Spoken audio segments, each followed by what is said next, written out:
Our question I want to ask, boys, both as, Lewis Hamilton, big Lewis Hamilton fans, of course, did Mercedes throw away the win? What? We're going in. Yeah, we're gonna cross over live to Cameron for a response on that one. He was, I think, at closest probably 1.5, maybe a shed below 1.5 seconds, and 2 pit stops during the race, which shed. Mercedes, big up shares, 2 pit stops during the race. What lost time are we talking? There was a 3.3 for Lewis. Yeah. There was a slow one for Max, it's worth noting, but I think the overall time loss, we were saying just before, about opportunity cost. Second and a half, really, yeah. And that's I know what, people who maybe have only got into F1 recently are thinking, like, that's not even that much, but when it's happening so consistently in Mercedes pit stops, that is what it costs you, even though it's a small error. And chaps, what I don't want to do as we start to diagnose for the ills of Mercedes is get muddied in the quantum. The number's irrelevant, chaps. There was a number that jeopardised Lewis Hamilton's chances, right? And historically over the past 12, 16, 18, 24 months, as soon as Lewis Hamilton goes in the pits, there is always an adverse variance when compared to McLaren and when compared to Red Bull and how they conduct their pit stops. And when it's so close like this today, as a Lewis Hamilton fan, a dude that's been following this chap since GP2, 2006, 2007, when he came into F1, that's fucking infuriating, chaps. Not to know. I'm not going to debate whether Lewis Hamilton could have won, because that's fugazi. Fool's gold, right? Fairy dust, who knows? The bottom line is, though, chaps, but for those shitty Mercedes pit stops, he would have been closer. Would have had a chance. True or false? Yeah. He would have been closer. Numbers don't lie. And that's just bloody... Lewis Hamilton is 7.5-time champion, all that good stuff. And that for me, chaps, when I watch that race, it breaks my heart. You see me guys struggling and my eyes are what was like a key point that I'm now thinking back to when we were like literally doing the live show was, I think I asked the question of like, what strategy are we looking at here for Lewis? And your response was just like, the less pit stops, the better. Yeah. And this was before this had even happened. I don't think anyone had even pitted at this stage. And it's just so, like, again, it's not... If it was just one pit stop error and it had cost him the race today, it's like, well, it happens. Long day, but, that's just how Formula One is. But when it's operationally happening every Grand Prix, that's when it's not excusable. Well, last time we had you on, Cam, you had your little rant about Mercedes pit stops, and we were talking about, what's the excuse? Because, even look at Ferrari's pit stops have significantly improved this year. This is Ferrari. Compared to recent. But, I mean, actually, this has been a problem for a while. Like, why... Mercedes have no excuse to not be operationally sound. They have all the facilities. Is it just a factor of complacency for being so good for so long? Because I don't think Mercedes operationally have had to excel like other teams. Like in this instance, if Mercedes did excel, they could have maybe won this race. They've been in Red Bull's position for so long where they can... Red Bull had a 3.3, I think, for Max, and they still won the race because it's not the end of the world. But Mercedes surely now, like there has to be some... Toto needs to be... I don't know, looking in the mirror, because this is not good. Yeah, it's so infuriating to watch. I mean, I always get reminded of this one double stack that Mercedes did, I think back in 2019, where they literally perfectly executed it. And even when they first came into the sport as Mercedes in 2010, 2011, they were the best at pit stops, even ahead of Red Bull. And for years, they were on it. And ever since sort of 2020, 2021, that's when the standards have started to slip. If you're going to challenge Red Bull, you've got to up it. You've got to be so good at every single facet of the game. You've got the drivers, great. You're building a better car, great. But Red Bull will kill you in the pit stops like they did today, and they will kill you on strategy. Because I also thought the strategy today wasn't good. I think they left Lewis out a couple of laps too late if they were going to do a two-stop. And it compromised him to both Lando and Max and allowed them to build a bit of an advantage on him. Particularly Max, by the end of the race, it showed. But yeah, the pit stops are a major issue. There's been debates in the fan community about this for ages. Are pit stops an issue? Today has showed proof positive. That they are. Surely no. There's not a conversation. They are. Yeah. They clearly are. Yeah, no one can. They're always above 3 seconds. Yeah. I mean, you look at the numbers. Look at the DHL track these things, don't they? Have the fastest lap thing, and Mercedes are almost never up there. Nowhere. Oh, I might actually see what a table. Bruv, Sub nowhere. 2.5 is the standard. You don't even need to check it, Niran. I'm telling you, like nowhere all the bloody time. Here's what I will say though. I don't want to. This rapidly becomes a Man United conversation, when we start to reflect on like former glories and back in the day when they did the double stack and they were good and whatever. But F1 is a sport told in tense. Fine margins matter, right? Split seconds are all important. We've seen at Abu Dhabi, countless races have been decided by milliseconds. That always happens. So what I'm not going to do as a Lewis Hamilton fan is do the bloody back in my day. Yeah. No, F1 is what have you done for me lately? Janet Jackson, each and every single time. What have you done for me lately? And lately, for the past 18, 24 months, this has been going on there. We sat, like Niran, you said it, we knew.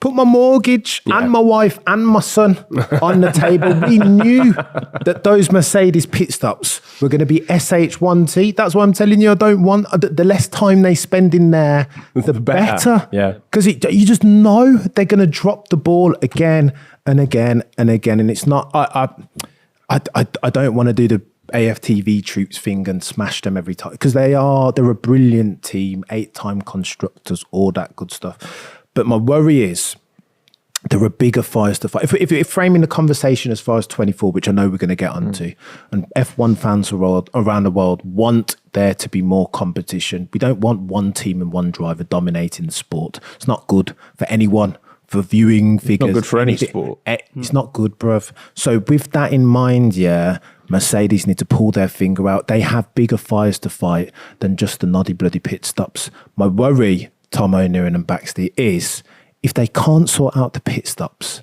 how are they going to sort out the bloody aero efficiency? How are they going to bridge that gap? Because those are harder things to do, Tommo. But they're very different things to do. I think having a top quality race team, clearly I think Mercedes are leaving something. Like you can see the standards that Red Bull have set for a long time. This wasn't their best weekend by any stretch in terms of pit stop time. You look at the McLaren step forward, Ferrari step forward. The fact that we're talking with a race with no safety cars, that Lewis was within a couple of seconds at the end of a race win of Max Verstappen. Yes, Max potentially had brake issues or he just wasn't happy with the brakes in some way, shape or form. But either way, right, this is this sport. This happens, right? This is part of the sport. No one has 100% reliability throughout the course of a season. You get these opportunities. Science had an opportunity in Singapore when the Red Bulls were nowhere and you capitalise on it. The fact that we're even able to talk about this when there's no safety cars to potentially jump up, 6, 7, 8 seconds. 100.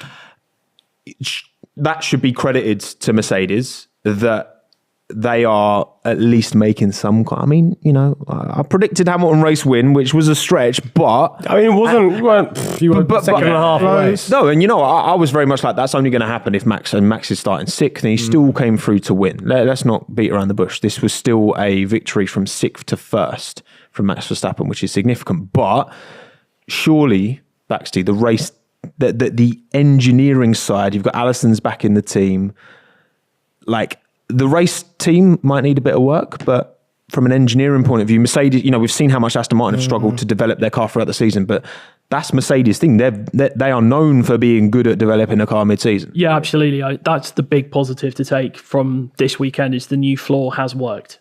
We've seen other teams really struggle with Aston and Haas just not getting on top of it. And I think what Mercedes are doing, I think only McLaren can say that they're as good as this, is that they are understanding their concept. Yeah, Mercedes are using a mule car right now because they're stuck in this halfway house. That's the cost cap at play. They can't homologate a new chassis. So, because it would cost too much money and everything else. So I think what they need to be able to do is learn everything they can now, take the big points and potential wins where they can. But obviously today they let that one drop. But yeah, I'm positive on the engineering side. Allison has come in and just galvanised that team. If there's one guy that can take it to Adrian Newey, I think it's James Allison. Yeah. Mm-hmm. Them two are like the... For sure. They're goats. They are the goats. They're the Messi, the Ronaldo. Yeah, the daddies in this game. Here's what I'll say to that, and I agree with everything that Baxy's just said. But in 2024, Max, the driver that Max is becoming, the team that Red Bull are becoming, if you're going to beat them, you're going to need stuff right. And what you can't afford to do is make unforced errors. Hence why, even with the line of travel of Mercedes design philosophy, and that's brilliant news for all of F1 fans all around the world, absolutely it is. But you can't afford unforced errors against the behemoth that Max Verstappen and Adrian Newey are becoming as a pair. You can't afford to keep making those. So when, fingers crossed, touch wood next year, it's close amongst more than just Max Verstappen and say there's a couple guys in there. The one that will win, the one that triumphs will be the one that makes most mistakes. So Mercedes, in addition to their design philosophy, need to fix for the bloody unforced errors. Right? Otherwise, we don't have a flipping conversation. That's Max and Red Bull are going to walk away with it again next year and the next until somebody fixes for those more broadly. That's my concern. Yeah, because if we're looking ahead to 24, the problem for Mercedes, right? You look at Red Bull, they're setting the standard. You've got Max Verstappen, incredibly comfortable in this car, driving out of his skin, right? 3-time world champion, in a team where he's the clear number one, best race team, I would say, 100. Operationally. 100. Adrian Newey at the helm, aero god, Bosch. Mercedes have a subpar race team, I think. Like, we've seen that. It's clear as day, right? I think from an engineering point of view, I think they can do it. I think Allison can spearhead that team and the development that they're, how close they were this weekend. I believe in that side. But then also you've got two drivers who, obviously we didn't see it this weekend, but have tripped over each other far too many times. This season. Oh, yeah, that's actually the point. Do we even want, like, as a Mercedes fan, would you even want your team to actually be in a position where all those unforced errors are out of the way and, you're actually, because George and Lewis will just trip over each other. But how do you two feel about that? Because 2 more years you've got that. Yeah, I mean, I don't want it to get to Nico and Lewis levels because I think that would just be unsustainable. You could get away with that because they had no competition for 3 years. But if you're going up against Red Bull, they're going to have to quickly make a decision. We saw that in 2017-18 with Ferrari, and then in 21 that Lewis very quickly established himself as the play for the championship, and that meant Bottas had to suffer a little. Had give up race wins in Russia and everything else. So I think Mercedes will make a decision one way or the other, and I don't think they will automatically side Lewis. I think they will side the driver who has done better after the first few races of a season, and the other one will have to support. And do you think?